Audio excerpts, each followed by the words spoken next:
بسم اللہ الرحمن الرحیم الحمدللہ رب العالمین والصلاة والسلام علی رسولہ الکریم اما بعد۔ آج بتاریخ 21 جولائی سن 2020 گروپ سوال شیخ مقصود حفظہ اللہ سے جوابات سیریز SSMS 420 نشر ہونے جا رہی ہے، امید کے بغور سماعت فرمائیں گے۔ گروپ نمبر 5 شروع کرتے ہیں۔ شیخ محترم، پہلا سوال ہے، ساتھی پوچھتے ہیں کہ جیسے کہ آپ نے اس سے پہلے ویڈیو میں کہا تھا کہ مرد وغیرہ جو بھی قربانی کرنے والے ہیں اگر وہ قربانی کا ارادہ کرتے ہیں تو یکم ذی الحجہ سے انہیں اپنے بال وغیرہ نہیں کاٹنے چاہیے، تو کیا یہ حکم صرف اسی شخص پر آئے گا یا اس کی پوری فیملی کی طرف سے وہ قربانی دے رہا ہے، اس میں بچے، اس کی بیوی، سارے لوگ اس میں شامل ہوں گے؟ کیا حکم ہے شیخ؟ دیکھیے، حدیث کے الفاظ بظاہر یہی بتا رہے ہیں کہ جو شخص قربانی کر رہا ہے لیکن جو قربانی نہیں کر رہا ہے اس کے اوپر یہ حکم نہیں آئے گا۔ لیکن ہم نے پچھلی ہی مجلس میں کہا تھا کہ احتیاط کا تقاضا یہی ہے اور بہتر یہی ہے کہ گھر والے بھی رکے رہیں۔ اس کی دو وجہ ہے۔ ایک وجہ تو یہ ہے کہ وہ اگرچہ قربانی نہیں کر رہے ہیں لیکن قربانی کرنے والے کے حکم میں ہیں، اس لیے کہ ان کے گھر سے قربانی ہو رہی ہے، ان طرف سے بھی ہو رہی ہے، ایک چیز۔ دوسری چیز، سعید بن المسیب رحمہ اللہ وغیرہ سے بسند صحیح ثابت ہے کہ وہ اپنے بچوں کو بھی، یعنی خود قربانی کرتے تھے لیکن اپنے بچوں کو بھی اس سے روکے رہتے تھے۔ تو بہتر یہ ہے، احتیاط یہی ہے کہ خود بھی نہ کاٹے اور اپنے بچوں کو بھی اس سے کاٹنے سے روکے، الا یہ کہ کوئی ضروری صورتحال پیش آ جائے بچوں کو یا دوسروں کو، تو چونکہ نص نہیں ہے اس لیے ان کے اوپر واجب نہیں کیا جا سکتا۔ واللہ اعلم۔ اگر کوئی کاٹ لے تو گناہ بھی نہیں ہوگا انشاءاللہ، کوئی گناہ نہیں ہوگا۔ جی، اسی کے قریب کی، اسی سے ملتا جلتا اس حدیث پر ایک ساتھی نے پوسٹ بھیجی جس میں کہا گیا ہے کہ یہ عمل مستحب ہے، واجب اور ضروری نہیں ہے۔ شامی جلد نمبر 3 صفحہ نمبر 66 کا حوالہ دیا گیا۔ شامی نہ کوئی حدیث کی کتاب ہے نہ کوئی شرح حدیث کی کتاب ہے، جی، یہ خالص فقہ کی کتاب ہے، خالص فقہ کی کتاب ہے، اس لیے وہ حدیث کے خلاف حجت نہیں بن سکتی۔ حدیث کے الفاظ جو صریح ہیں اور صحیح مسلم میں بالکل واضح طور پر جس میں ہے فلا یأخذن شعرا ولا یقلمن ظفرا، صراحت فلا یقلمن، حدیث کے الفاظ کس پر دلالت کرتے ہیں؟ وجوب پر۔ مجھے اس کا اعتراف ہے کہ اس سلسلے میں اہل علم کا اختلاف ہے۔ امام شافعی کے نزدیک مکروہ ہے، امام ابو حنیفہ کے نزدیک مکروہ بھی نہیں ہے، امام ابو حنیفہ کے نزدیک مکروہ بھی نہیں ہے۔ امام ابو حنیفہ کا خاص مذہب حنفی الگ ہے اور امام ابو حنیفہ کا مسلک الگ ہے۔ فرق ہوتا ہے کسی امام کا مسلک ہونا اور کسی امام کے مذہب کا مسلک ہونا، دونوں میں فرق ہوتا ہے۔ اچھا، یہ بھی ہے اس میں؟ جی جی جی، ہر ایک میں ہے، چاہے فقہ حنبلی ہو، فقہ شافعی ہو، فقہ مالکی ہو، فقہ حنفی ہو، امام کا کوئی مسلک ہوتا ہے لیکن ہو سکتا ہے کہ مذہب اس کے خلاف ہے۔ ایسا کیسے ہو جاتا ہے؟ ایسے ہوتا یہ ہے کہ امام کے قول کو ان لوگوں نے نہیں لیا، امام کے قول کو نہیں لیا، امام کے شاگردوں کے قول کو لے لیا۔ جیسے آپ دیکھیں گے فقہ کتاب میں کہ فتویٰ کس کے اوپر ہے؟ صاحبین کے قول پر ہے۔ فتویٰ کس پر ہے؟ صاحبین، یعنی امام ابو یوسف، امام محمد کے قول پر، امام ابو حنیفہ کے قول پر نہیں ہے۔ تو امام ابو حنیفہ رحمہ اللہ، امام نووی نے شرح مسلم میں لکھا ہے کہ امام ابو حنیفہ کے نزدیک مکروہ بھی نہیں ہے، لیکن جو ایسا کہ اہل حدیث کا امام احمد بن حنبل رحمہ اللہ کا مسلک ہے اور حدیث کے بالکل موافق ہے، اور اس کے خلاف کوئی حدیث نہیں ہے۔ جو حدیث یہ پیش کی جاتی ہے، مائی عائشہ رضی اللہ عنہ بیان فرماتی ہیں کہ اللہ کے رسول صلی اللہ علیہ وسلم ہدیہ کا جانور بھیجا کرتے تھے اور کسی چیز سے رکتے نہیں تھے، کسی چیز سے رکتے نہیں تھے۔ لیکن فرق ہے اولاً ہدیہ کا جانور میں اور قربانی کے جانور میں۔ یہ قربانی کے ساتھ خاص ہے۔ حج کا جانور انسان یعنی حج میں قربانی کرے گا لیکن جاتا ہے، تمتع کرتا ہے، لیکن ضروری ہوتا ہے اس کے اپنے بال کو کاٹنا، اس کے بال کو کاٹنا، ایک چیز۔ دوسری چیز، احرام باندھ کر کے حج کے جانور کو ساتھ لے جانا۔ اگر جا رہا ہے ظاہر بات ایسی حالت میں کیا کرے گا؟ وہ بال ناخن نہیں کاٹے گا۔ اور یہاں یہ مسئلہ کس کا ہے؟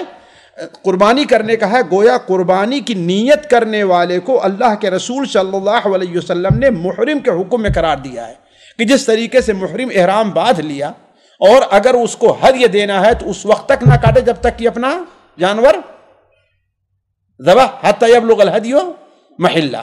اسی طریقے سے جب تک کوئی شخص قربانی کا جانور ذبح نہ کر لے تب تک اپنے ناخن اور بال کو نہ کاٹے. حدیث کے الفاظ صریح ہیں کہ یہ جائز نہیں ہے. واللہ اعلم. یعنی اس کا مطلب اتنی تاکید کے بعد اگر کوئی ایسے کر لیتا ہے, بھول سے اگر کہتے تو کوئی حرج نہیں ہے, لیکن اگر جان بوجھ کر کرتا ہے تو کیا حکم ہوگا؟ تو گناہ کر رہا ہے. قربانی پر اس کا کوئی اثر نہیں پڑتا. قربانی پر اس لیے کہ قربانی جو عمل ہے اس سے اس کا کوئی تعلق نہیں ہے. جی قربانی کے ذبح کرنے سے ہے, لیکن عمل قربانی سے اس کا کوئی تعلق نہیں. لہذا قربانی اس کی صحیح ہوگی, اپنی جگہ ہوگی. یہ ہے کہ ایک ایسے عمل کا مرتکب ہو رہا ہے جس کی شریعت نے اجازت نہیں دی ہے. جی.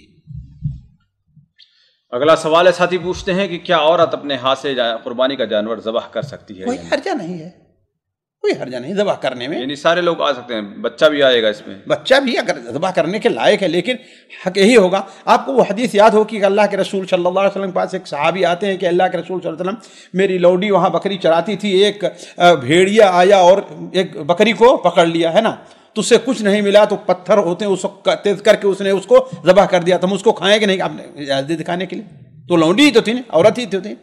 تو عورت کا ذبیحہ اس میں کوئی شک نہیں ہے کہ وہ جائز ہے.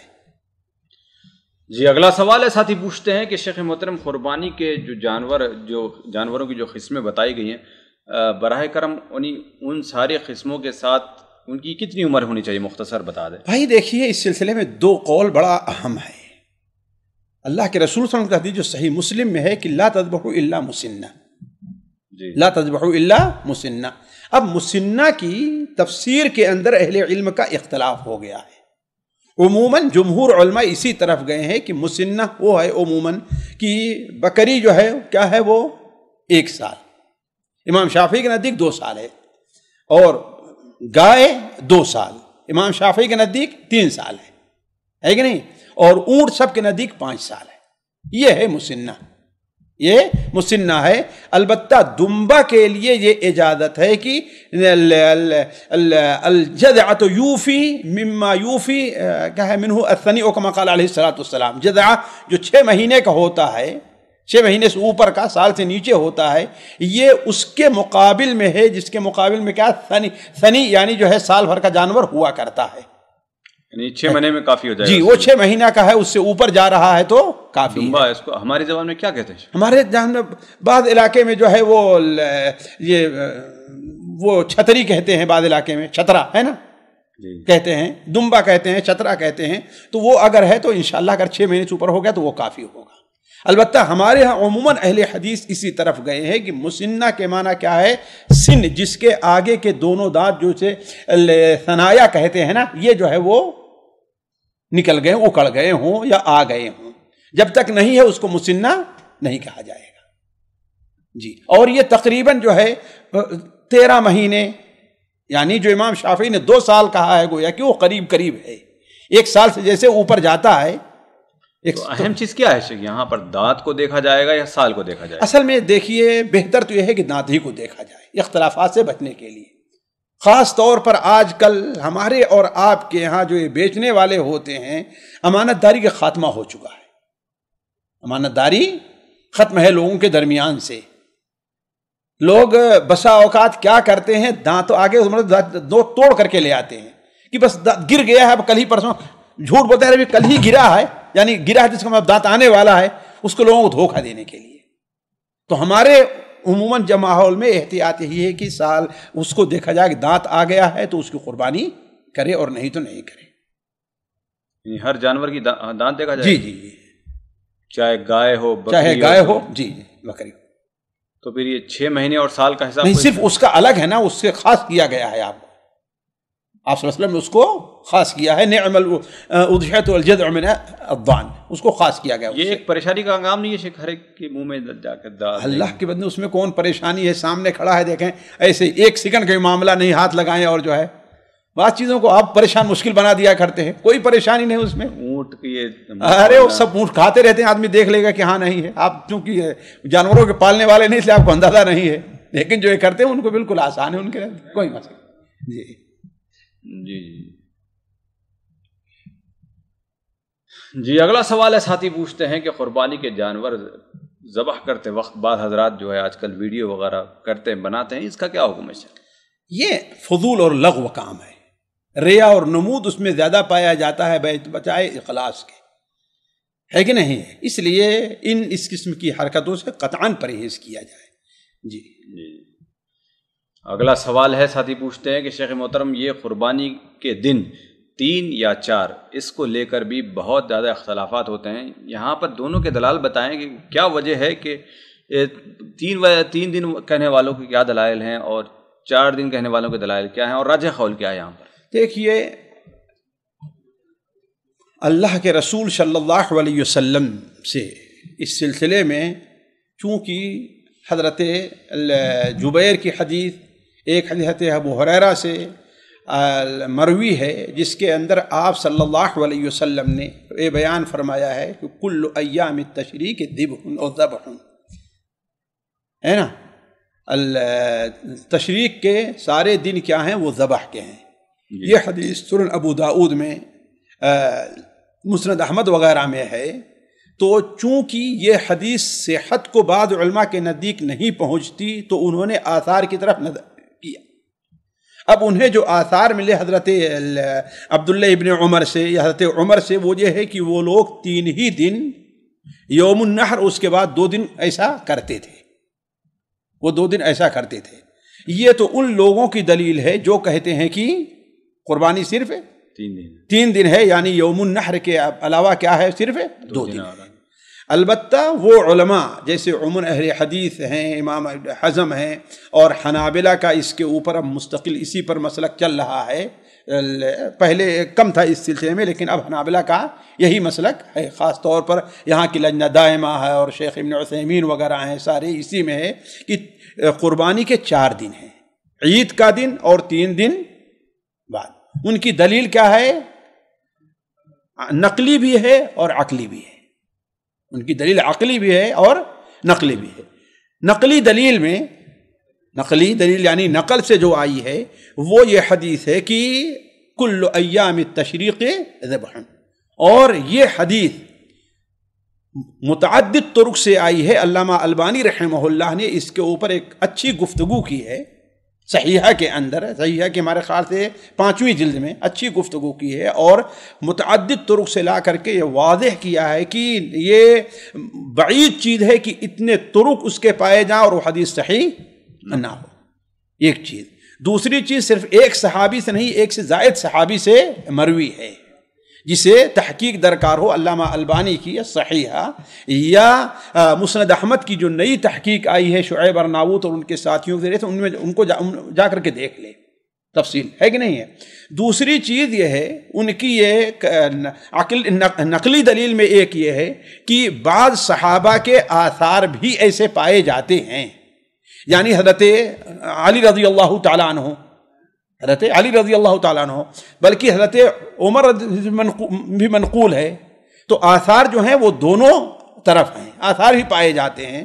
اور عقلی دلیل یہ ہے کہ جب اللہ کے رسول صلی اللہ علیہ وسلم نے پورے ایام تشریق کو آپ نے ایام اکل و شرب قرار دیا ہے، اور جب اس دن اعمال حج میں کنکڑی مارنا ہے تو اعمال حج میں ہدیے یا اس کے مقابل جو دوسرے لوگ ہیں قربانی کرنا، وہ کیوں نہیں ہوگا؟ فرق کی دلیل کیا ہے؟ تو جب چونکہ کوئی واضح اس سلسلے میں نص نہیں ہے کہ اللہ کے رسول نے منع فرمایا ہے کہ چوتھے دن قربانی، 3 ہی دن ہیں، حد نہیں لگائی ہے آپ نے، اس لیے راجح قول یہی ہے کہ قربانی کے بھی 4 دن ہیں. جی، یعنی احناف کے پاس جو دلیل ہے صرف وہی ہے، چاہے احناف ہیں یا دوسرے لوگ ہیں. اولاً ان کے نزدیک اس حدیث کا ثابت صحیح نہ ہونا ہے، اور دوسرے بعض آثار جو ہیں اس کی بنیاد پر. کیوں صحیح نہیں مانتے اس حدیث کو؟ بھائی دیکھیے، کسی حدیث کی صحت یا عدم صحت کے سلسلے میں اہل علم کے اندر آپس میں اختلاف ہو سکتا ہے کہ نہیں ہے، اور یہ ایک نظریاتی چیز ہے، اس سے کسی کو یہ مفر نہیں ہے، اور یہ ایسا ہوتا رہتا ہے. جی. مگر ایام تشریق میں بھی اختلاف ہے؟ نہیں، ایام تشریق میں کسی کے اختلاف نہیں ہے. ایام تشریق 3 ہیں. ایام تشریق 3 ہیں، 11، 12 اور 13.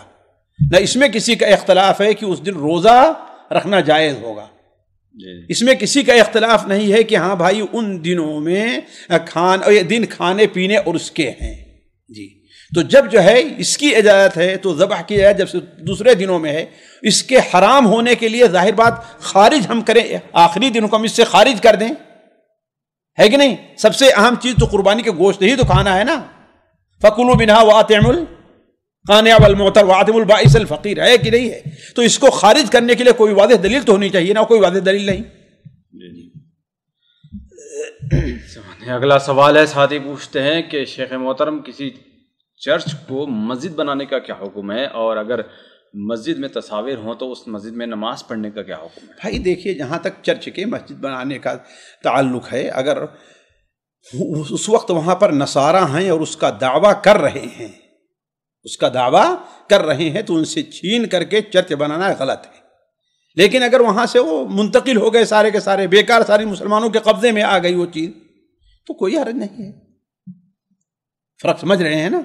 لیکن اگر وہاں پر وہ موجود ہیں، اس میں عبادت کرنا چاہتے ہیں، تو ظاہر بات ہے اس کو ڈھایا نہ جائے گا، نہ ان کو اس سے روکا جائے گا، نہ اس پر زبردستی قبضہ کیا جائے گا.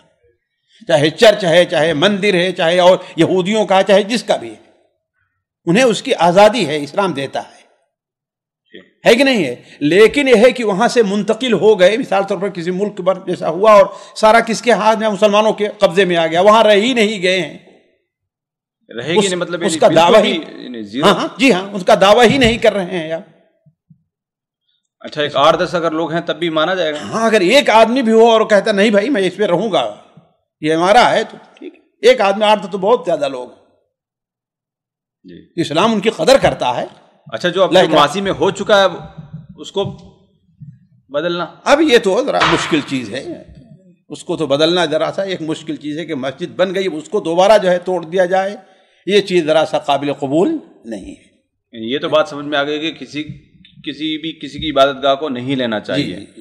اور اگر لے لیا جائے تب مشکل ہے. ہاں، اور اگر منتقل ہو گئے ہیں وہاں سے، پھر دوبارہ آ کر آباد ہو تو مطالبہ نہیں کر سکتے.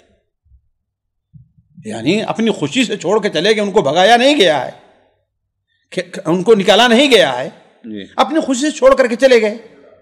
اب وہاں کی زمینیں جیسے مسلمانوں کے قبضے میں آ گئی، ایسا ہوتا ہے نا، تو اب دوبارہ واپس آ کر کے انہیں مطالبے کا حق نہیں. اور جہاں تک اس بات کا تعلق ہے کہ مسجد میں تصویر، تو یہ چیز اصلاً جائز ہی نہیں ہے کہ مسجد کے نا تصویر رکھی جائے، یہ ناجائز اور حرام ہے.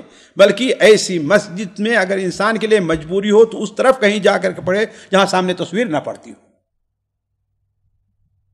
سمجھ رہے ہیں نا؟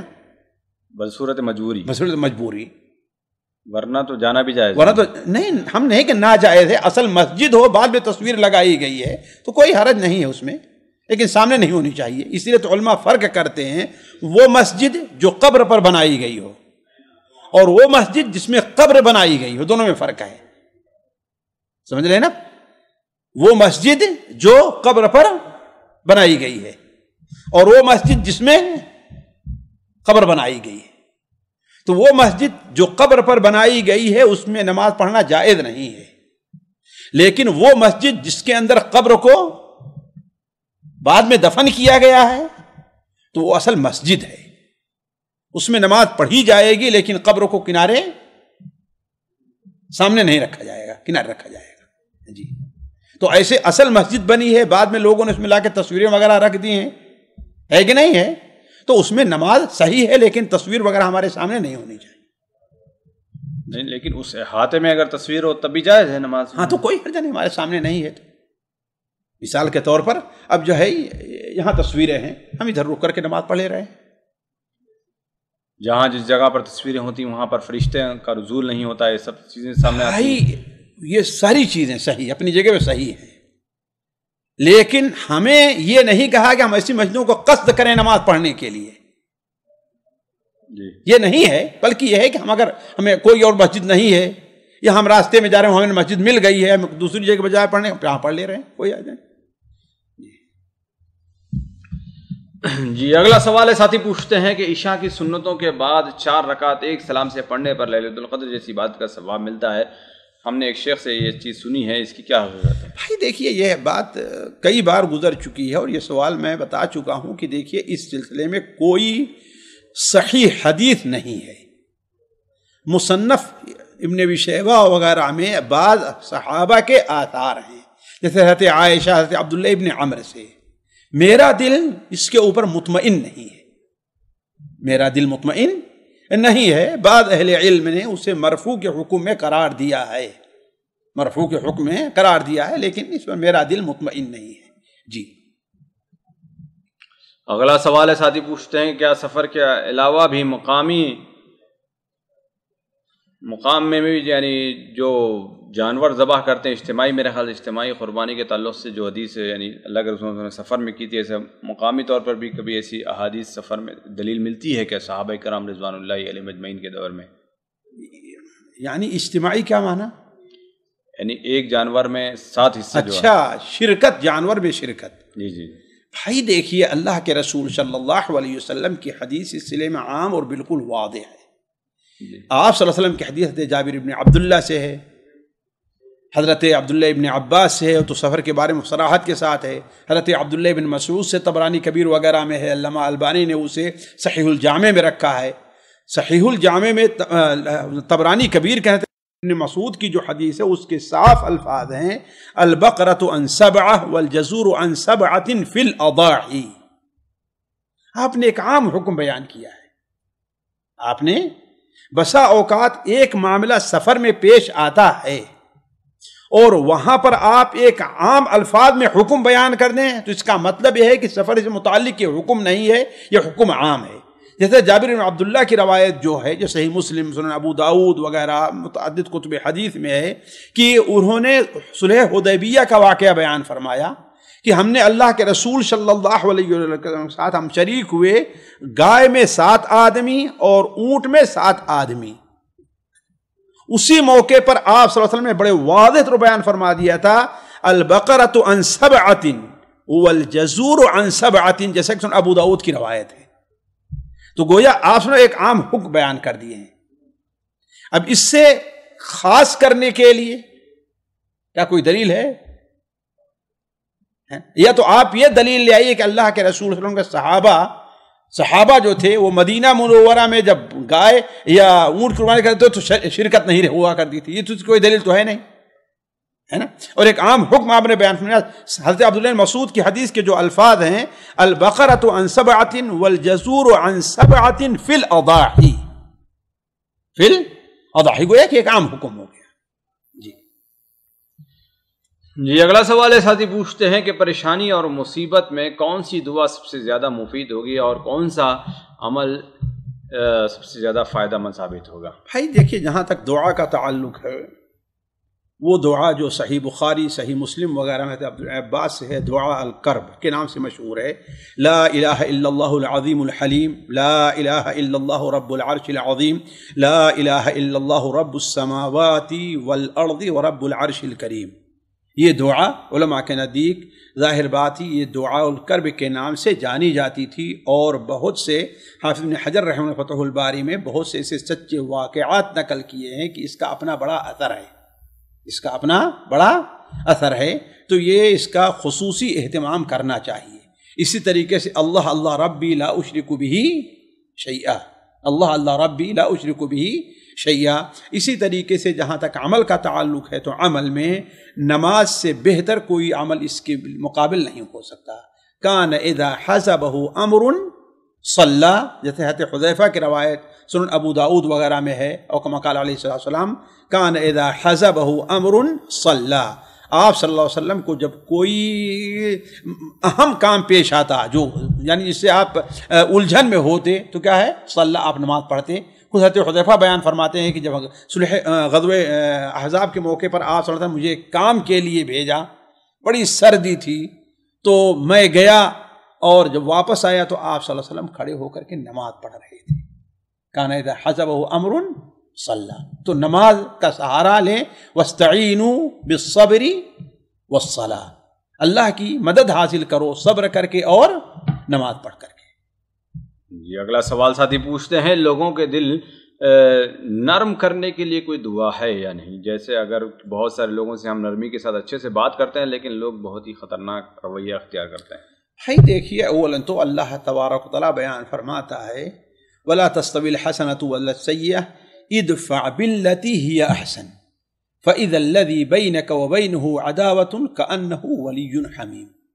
ان کے ساتھ حسن خلق کے ساتھ پیش آئیں، نرمی کے ساتھ پیش آئیں. ان کی سختی کا جواب آپ کس سے دیں؟ نرمی سے دیں. وہ گالی دیں کہ یا اللہ جزائے خیر دے، آپ اللہ آپ کا بھلا کرے.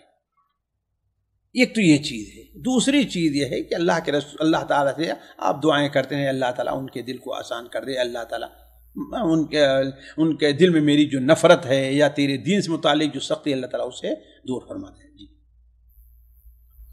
جی اگلا سوال ہے ساتھی پوچھتے ہیں کہ وتر کی نماز میں یعنی جب سورۃ الفاتحہ یا سورہ اخلاص پڑھ لیتے ہیں اس کے بعد یعنی دعائے قنوت سے پہلے اللہ اکبر کہنا چاہیے یا بسم اللہ پڑھنا چاہیے یا ایسے ہی پڑھنا چاہیے؟ دیکھیے اللہ کے رسول صلی اللہ علیہ وسلم کی حدیث میں کچھ ایسا وارد نہیں ہے. جو حدیث ابی ابن کعب کی سنن ابو داؤد وغیرہ میں ہے کہ آپ نے رکوع سے پہلے قنوت کیا، وہ علماء کے نزدیک مختلف ہی ہے. خود امام ابو داؤد نے اس کو ضعیف قرار دیا ہے، لیکن ہمارے بہت سے علماء اہل حدیث اس کو صحیح مانتے ہیں. اس میں بھی اس کا کوئی ذکر نہیں ہے، لہذا وہ ایک عام رہے گا. البتہ بعض آثار ایسے ملتے ہیں کہ حضرت عبداللہ ابن مسعود یا حضرت عمر سے کہ وہ لوگ تکبیر کہا کرتے تھے، تو اگر اس پر عمل کر کے تکبیر کہے تو کوئی حرجہ نہیں ہے. اور اگر نہ بھی کہے، صرف جو ہے اخلاص کے بعد چند سیکنڈ کے لیے وقفہ کر کے وہ دعا کرنا شروع کر دے. بسم اللہ بھی کہنا ضروری ہے. اگلا سوال ہے ساتھی نے ایک حدیث بھیجی ہے، یعنی پوسٹ بھیجی، اس میں حدیث بتا رہے ہیں شیخ محترم کہ اللہ تعالیٰ مجھے ایسی بیوی سے پناہ دے یا بچائے جو بڑھاپے سے پہلے بوڑھا کر دے. اس کا کیا مطلب ہے شیخ صاحب؟ صحیح بیوی کیا جو ہے شوہر نہیں پناہ مانگ سکتا، وہ بیوی نہیں پناہ مانگ سکتی ہے کہ شوہر سے مجھ کو نجات دے. وہ حدیث علامہ البانی رحمہ اللہ نے الصحیحہ میں امام طبرانی کی کتاب الدعاء سے نقل کی ہے. کتاب الدعاء سے نقلت روایت ہے کہ اللہ کے رسول صلی اللہ علیہ وسلم یہ دعا کرتے تھے، اللہم انی اعوذ بک من جار السوء ومن زوجۃ تشیبنی قبل المشیب وأعوذ بك من ولد يكون علي ربا وأعوذ بك من مال يكون علي عذابا وأعوذ بك من صديق ماكر عينه تراني وقلبه يرعاني إذا رأى حسنة کیا ہے کتمها وإذا رأى سیئة اشاعها او كما قال علیہ الصلوۃ والسلام. تو یہ دعا علامہ البانی نے نقل کر کے اسے حسن قرار دیا ہے. جی کیا مطلب ہے شیخ؟ کون سا مطلب؟ کوئی معنوی بڑھاپا؟ بھائی دیکھیے بڑی واضح چیز ہے. دیکھیے انسان دنیا میں بار میں سوچنے لگا، انسان دنیا میں جن کے ساتھ زیادہ سابقہ ہے کیا ہے؟ ظاہر بات پڑوسی ہے، بیوی ہے، اولاد ہے، مال ہے اور دوست ہے نا. یہ چاروں اگر انسان کو صحیح مل جائیں تو انسان کو صحیح دنیا ہی ان کے اس لیے جنت مل جاتی ہے. اور اگر ان دونوں میں کوئی جو ہے خلل چاروں میں پاروں کسی کے اندر بھی اگر نقص رہا تو انسان کی زندگی کیا ہے؟ پریشان ہے. پڑوسی اگر اچھا نہ رہا تو، اس طریقے سے عورت اگر سمجھدار نہ رہی تو، یا عورت کے لیے شوہر اگر سمجھدار نہ رہا تو بیچاری کی زندگی کیا ہوتی ہے؟ اس کی زندگی بالکل اجیرل بن جاتی ہے نا. نہ بیچاری کو اپنے گھر سکون ملتا ہے، نہ کہیں اور سکون ملا کرتا ہے کہ نہیں؟ اسی طریقے سے اگر بیٹا نالائق نکل جائے تو باپ پر حکم لگانے لگے، یا مال ایسا ہو کہ لوگ اس کے اوپر حسد کر رہے ہیں اور ڈاکہ اور یہ اور وہ، جانتے ہیں بہت سے لوگوں کا مال ان کے لیے عذاب بن جاتا ہے نا. اسی طریقے سے دوست اگر ہیں اس کی نیکیوں کو تو چھپاتے ہیں، اور تو یہ بڑی اچھی دعا ہے، انسان کو اس کا اہتمام کرنا چاہیے کہ اللہ تعالیٰ ان چیزوں سے اس کو محفوظ رکھے تاکہ اس کی زندگی سکون اور اطمینان کی رہے گی. یعنی بڑھاپے سے مطلب یہاں پریشانی لی گئی ہے. جی جی جی جی بہت آپ نے کہتے نہیں بھائی اس نے مجھے بوڑھا کر دیا ہے. جی یعنی پریشان کر دیا. جی جی جی اگلا سوال ہے، ساتھی پوچھتے ہیں کہ اگر ہم جماعت کے ساتھ نماز پڑھ رہے ہوں، گھر میں چھوٹی بچیاں یعنی 8-9 سال کی اگر بچیاں اگر زور سے آمین کہہ دیتی ہیں تو کیا حکم ہوگا اس کا؟ کوئی حرجہ نہیں ہے، کوئی حرجہ نہیں ہے، بولا نابالغ ہے ایک چیز، دوسری چیز سارے کے سارے محرم ہے نا وہاں پر، سارے کے سارے محرم ہیں، تو محرم کے سامنے اگر انہوں نے اپنی آواز بلند کر دی تو کوئی حرجہ نہیں ہے۔ جی اگلا سوال ہے، ساتھی پوچھتے ہیں کہ شیخ محترم میں دوسری شادی کرنا چاہتا ہوں لیکن بیوی اس کی اجازت نہیں دے رہی ہیں، تو کیا ان کی پرمیشن ضروری ہے؟ نہیں، ان کی پرمیشن ضروری نہیں، البتہ حسن خلق ہے کہ آپ حکمت سے دانائی سے ان کو خوش رکھیے، اس لیے کہ جو ہے اب جانتے ہیں کہ اس نے آپ کے ساتھ ایک لمبی مدت گزاری ہے، سختی گرمی آپ کے ساتھ برداشت کی ہے کہ نہیں ہے، تو بلا وجہ بغیر خاص ضرورت سے تنگ کرنا اچھا نہیں اسے۔ جی اگلا سوال ہے، ساتھی پوچھتے ہیں کہ اگر کسی عورت کی ماہواری کے ایام میں تسلسل نہیں ہو اور خون کا کبھی مسئلہ ہو اور کبھی کبھار صرف خون کے داغ ہی آتے ہوں، تو کیا اس کو حیض میں تصور کیا جائے گا؟ حیض کے ایام کبھی 4 دن رہتے ہیں اور کبھی 6 دن، کبھی 7 دن، مگر زیادہ تر شروع کے دن اور آخری کے 2 دن خون نہیں ہوتا ہے، داغ ہوتے ہیں، تو ایسی صورت میں نماز کا خیال کیسے رکھا جائے؟ بھائی دیکھیے، جیسے کہ وہ کہہ رہی ہیں کہ 4 دن 6 دن 7 دن رہتے ہیں، تو اس کا مطلب ہے کہ ان دنوں میں چاہے داغ لگ رہا ہے یا خون ہے وہ حیض میں شمار ہوگا، حیض میں شمار ہوگا۔ جیسے کہ حدیث ہے کہ کنا لا نعد القدرۃ والسفرۃ بعد الطہر شیئا، طہر کے بعد ہم مٹیالے پانی اور اس کو کچھ بھی شمار نہیں کرتے تھے۔ اس کا مطلب کیا ہے کہ حیض کے ایام میں اس کو ہم اس کو شمار کیا کرتے تھے۔ تو اگر داغ لگ رہے ہیں اور 4 دن کا مان لیا یا 5 دن کا ان کا ہے یا عام اس کی روٹین 6 دن کی ہے، تو یہ شمار کس میں ہوگا؟ حیض کی مدت میں، اس کے علاوہ نہیں۔ جی اگلا سوال ہے، ساتھی نے ایک پوسٹ بھیجی ہے جس کے اندر ذی الحجہ کے پہلے عشرے کے بارے میں بہت ساری باتیں بتائی گئی ہیں کہ اعمال کیا ہیں، فوائد کیا ہیں، پہلی تاریخ کا چاند دیکھنا اولاد میں برکت، اور اسی طریقے سے بال نہ ہونا حج کے برابر کا ثواب۔ اس کوئی دلیل ہے اس کا؟ یعنی لکھا گیا بال ناخن نہ تراشنا حج کے برابر ثواب ہے۔ نہیں، اس کی کوئی دلیل نہیں، کوئی دلیل نہیں۔ پوسٹ بھی غیر صفحے کی پوسٹ ہے۔ جی اگلا سوال ہے، ساتھی پوچھتے ہیں کہ شیخ محترم فرقہ واریت کسے کہتے ہیں اور اس کا کیا معیار ہے؟ ہم بہت سارے ہمارے علماء اہل حدیث جب دلائل سے بات کرتے ہیں تو سامنے والے کہتے ہیں کہ یہ فرقہ واریت پھیلا رہے ہیں۔ بھائی دلائل دینا، دلائل سے بات کرنا، کسی مسئلے کو ثابت کرنا، یہ فرقہ واریت نہیں ہے۔ فرقہ واریت یہ ہے کہ کسی امام، کسی عالم یا کسی استاد کے قول ہی کو بنیاد بنا لیا جائے اور حدیثوں کو اور آیات کو اس کا رخ ان کے رائے کے مطابق جو ہے اس کی تشریح کی جائے، یہ ہے فرقہ واریت۔ نہ کہ فرقہ واریت یہ ہے کہ کسی مسئلے کے اوپر قرآن و حدیث سے دلیل پیش کی جائے۔ جی اگلا سوال ہے، ساتھی پوچھتے ہیں کہ طاغوت کیا ہے اور کیا موجودہ جو جمہوریت ہے یہ طاغوت کے زمرے میں آتی ہے یا نہیں؟ یہ بھی طاغوت کی ایک قسم ہے، موجودہ جمہوریت کا جو نظام ہے یہ بھی طاغوت کی ایک قسم ہے۔ جی اگلا سوال ہے، ساتھی پوچھتے ہیں کہ شیخ محترم میں ایک کمپنی میں ڈرائیور ہوں اور کمپنی کی میرے خیال سے گاڑیوں کا سسٹم ہے کہ جہاں پر وہ کمپنی میں جتنی گاڑیاں آتی ہیں اور جاتی ہیں اس پہ کچھ پیسہ گورنمنٹ کو پے کرنا پڑتا ہے، تو کمپنی کی جو خود کی گاڑیاں ہیں انہی میں سے ان کی بھی ایک گاڑی ہے، تو وہ کہتے ہیں کہ تم بنا پاس بتائے یا کسی طریقے سے ایسے ہی نکل کے آیا کرو، تو ان کا یہ کرنا کیا ان کی تنخواہ پہ اثر پڑے گا یا نہیں پڑے گا؟ بھائی یہ نہ کریں، یہ اپنا جو ہے دینے کے لیے تیار رہیں، ہے کہ نہیں ہے، اور وہ کمپنی کا معاملہ ہے، اگر ان کے مدیر وغیرہ نہیں لیتے ہیں اس کو چھپاتے ہیں تو ان کا معاملہ ہے، یعنی کمپنی منع کرتی ہے تو ان کی تنخواہ پہ کوئی اثر نہیں پڑے گا؟ ان کی تنخواہ پر کوئی اثر نہیں پڑتا ہے۔ جی یہ اپنے جائز محنت کو کما کر کے لے رہے ہیں۔ جی اگلا سوال کو سوالات خواتین گروپ سے شامل کیے جاتے ہیں۔ پہلا سوال ہے، بہن پوچھتی ہیں کہ شادی کے موقع پر رینٹ پر کپڑے وغیرہ لیے جا سکتے ہیں نہیں لیے جا سکتے، جیسے کوئی حرج نہیں، لہنگا وغیرہ، کیا اس میں اسراف وغیرہ میں آئے گا؟ نہیں، اگر بھائی دیکھیے اسراف کا معاملہ اور ہے، اگر ضرورت ہے، حاجت ہے، اس وقت شادی کے لیے زینت کا معاملہ ہے تو کوئی حرج نہیں ہے۔ جی یعنی کرائے پہ کپڑے لیے جا سکتے، کوئی حرج نہیں، یعنی یہ عیب کی بات نہیں ہے کرائے پہ لینا؟ بھائی عیب کی بات دیکھیے جگہ جگہ کا معاملہ رہا کرتا ہے۔ یہاں آپ سعودیہ میں ہیں، آپ کسی سے کہیں کہ ہاں بھائی مجھے کرایہ دے کر پہچان، یہ قسم کا عیب ہوگا، اپنی گاڑی نہیں رکھ سکے، ہے نا، لیکن ہمارے اور آپ کے ہاں عیب نہیں۔ تو یہ بعض چیزیں ہوتی ہیں کہ جو جگہ جگہ اور ماحول کے لحاظ سے اس میں فرق رہا کرتا ہے. آج سے 5 سال پہلے 15-20 سال پہلے اگر کسی کے یہاں جائیں وہ ہوٹل میں آپ کو لے جائے کھانا کھلانے کے لیے تو کتنا بڑا عیب سمجھا جاتا تھا, ہے کہ نہیں ہے؟ لیکن آج ایک فیشن بن چکا ہے. جی اگلا سوال ہے, بہن پوچھتی ہیں کہ کلمہ طیبہ کا نصاب پورا کرنا جو 70,000 کا ہوتا ہے, اس کی کیا حقیقت ہے؟ یہ لوگوں کی اپنی بنائی چیز ہے, قرآن حدیث میں کہیں اس کا ثبوت نہیں نصاب کا. جی اگلا سوال بہن پوچھتی ہیں, شادی کے سالگرہ منانے کا کیا حکم ہے؟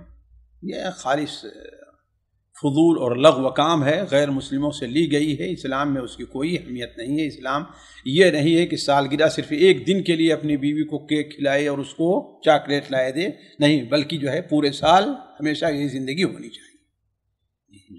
یہ چیزیں اصل میں دیکھیے مغرب میں پیدا کیوں ہوئی ہیں. برتھ ڈے ہے یا مدر ڈے ہے, یہ اس لیے کہ ان کے یہاں اصل میں زندگی کی کوئی اہمیت نہیں ہے, بس کھانا اور پینا ہے. اور یہ ہے کہ ماں باپ کی کوئی اہمیت نہیں, انہیں چھوڑ دینا ابھی بھی. اس لیے سال میں ایک دن میں کم سے کم ایک دن تو ان کا حق اس طرح سے ادا کر لیں. اور شریعت چاہتی ہے ہمیشہ ان کا حق ادا کیا جائے, چاہے والدین ہے, شوہر ہے یا بیوی ہے. جی یعنی تقریباً کہہ کر بھی نہیں منایا جا سکتا خوشی کے موقع پر, یعنی چلے 1 سال ہو گیا تقریباً, کوئی خاص دن کیے بغیر نہیں, اس کو کیوں, اس یہی چیزیں تو آہستہ آہستہ بدعت کا دروازہ کھولتی ہے نا. کوئی بدعت ہے, کوئی خرابی جو آتی ہے تو یہ بارگی نہیں آتی ہے. صحیح بات. اگلا سوال ہے, بہن پوچھتی ہیں کہ آج کے حالات کے تمام تناظر میں اگر کوئی کسی کا شوہر اگر بیرون ملک اگر برسر روزگار ہو تو ایسی صورت میں اگر اس کی بیوی اس کے رشتہ داروں کی خدمت کرتی ہے تو کیا اللہ رب العالمین کے پاس اجر کی مستحق ہوگی یا نہیں ہوگی؟ وہ یقیناً اجر کی مستحق ہے. اگر وہ اس گھر میں رہتی ہے اور اسی گھر میں مثلاً اس کے شوہر کے والدین ہیں یا چھوٹے چھوٹے اس کے بھائی ہیں, اس کے لیے پکانا کھانا, یہ تو بہت بڑے اجر کی مستحق ہے. یعنی یہ کس لیے رشتہ داروں کا استقبال کرنا یا ان کو پکانا, ہاں ظاہر بات ہے شرعی حدود میں رہنا چاہیے, کوئی حرج نہیں, اچھی چیز ہے یہ. جی اگلا سوال ہے, ساتھی پوچھتے ہیں کہ جسے صحیح عقیدے کی سمجھ آ گئی ہے الحمدللہ, اب وہ اپنے پیارے رشتہ داروں دوستوں ان کے غلط عقائد پر متنبہ کرنا چاہتا ہے جن میں غامدیت, شیعت, بریلویت کے ماننے والے موجود ہیں, اور بڑے جذبے سے ان کو دین کی طرف بلاتا ہے, قرآن و حدیث کی دلیل بھی پیش کرتا ہے, مگر اس کے مخالفین کی تعداد بڑھتی جا رہی ہے. یعنی الٹا اسے رشتے کو جوڑے رکھنے کا کر خاموش قرار دیتے ہیں. اب بتائیں وہ شخص کیا کرے؟ کیا وہ شخص یہ سمجھ کر خاموش ہو جائے کہ چلیں اللہ رب العالمین کی رضا اسی میں ہے, یا اگر وہ اسی چیز کو لے کر خاموش رہتا ہے تو گنہگار نہیں ہوگا؟ اور انہوں نے بھائی دیکھیے اس سلسلے میں انہیں اپنا کام حکمت کے ساتھ جاری رکھنا چاہیے, انہیں بتانا چاہیے, ہے کہ نہیں ہے. اور لوگوں کا بڑھتے جانا اور ان کی طرف نہ آنا یہ کوئی حق یا نہ حق کا معیار نہیں ہے. حضرت نوح علیہ السلام نے کہا فلم یزدہم دعائی الا فرارا, فلم یزدہم دعائی الا فرارا, جتنا ہم نے ان کو بلایا ہے اتنا ہم سے دور بھاگتے گئے ہیں. تو یہ حق یا نہ حق اس کا معیار نہیں, اللہ تبارک و تعالیٰ کی طرف سے ہے. اب وہ لوگ آپ کو تنگ کرتے ہیں, آپ صبر سے کام لیں. اگر منع کرتے ہیں تو اگر آپ رک جائیں تو آپ پر کوئی گناہ نہیں ہوگا. منع کریں تو آپ رک جائیں, تو خاص طور پر اگر یہ ڈر ہو کہ آپ کی جو ہے برا بھلا کہیں گے, گالیاں دیں گے اور کچھ ہوتا ہے, تو اس میں آپ پر کوئی گناہ نہیں ہے. لیکن عزم کا یہی ہے کہ آپ حکمت سے ان کو سامنے حقیقت کو رکھتے رہیں. اللہ تعالیٰ کہ یہاں دیر ہے جیسا کہتے ہیں اندھیر نہیں ہے, ایک نہ ایک دن اللہ تعالیٰ ضرور آپ کی اس کوشش کو اس میں نکھار لے آئے گا. جی یہی بہن آگے پوچھتے ہیں کہ دوسرا سوال یہ ہے کہ علماء اتنے پرسکون کیسے ہوتے ہیں جبکہ وہ شخص کوئی عالم بھی نہیں ہے اور پھر بھی اس کا یہ حال ہے؟ بھائی دیکھیے سکون ہونا اس کا یہ معنی نہیں ہے. سکون ہوتے ہیں کہ وہ اپنی بھی کوشش کرتے رہتے ہیں, اس کے بعد اللہ تبارک و تعالیٰ پر نتیجے کو چھوڑ دیتے ہیں. اور بہت سے لوگ اگر یہ کام نہ کریں اور پرسکون ہے تو ظاہر بات یہ ان کی غلطی ہے. ہمارے یہاں علماء کا جو معیار ہے سمجھتے ہیں وہ بڑا ہی ناقص ہے. ہر آدمی جو ٹوپی رکھ لیتا ہے, ٹوپی پہن لیتا ہے, داڑھی لگتا ہے, اس کو جو ہے مولانا, اب تو مولانا سے نیچے کسی سے بات ہی نہیں کرتے ہیں. پہلے مولوی صاحب بہت بڑی بات تھی, ہے کہ نہیں, اب تو مولانا سے نیچے کوئی چاہے اسے کچھ بھی نہ آتا ہو، لیکن مولانا کے نیچے تو ہر آدمی جو ایسا ہو، ٹھیک سے پڑھا نہیں ہے، دعوت کو اہمیت کو نہیں جانتا ہے، دعوت کی اہمیت کو نہیں سمجھتا ہے، اور وہ سکون زندگی بسر کر رہا ہے، تو یہ کوئی معیار نہیں ہے۔ سامعین کرام، ہمارے علمی اور عوامی دروس اور سوال و جواب کی مجلسوں سے آپ خود بھی مستفید ہوں اور اپنے دوست و احباب کے ساتھ بھی شیئر کریں۔ عین ممکن ہے کہ آپ کے شیئر سے کسی کی اصلاح اور آپ کے لیے صدقہ جاریہ بن جائے۔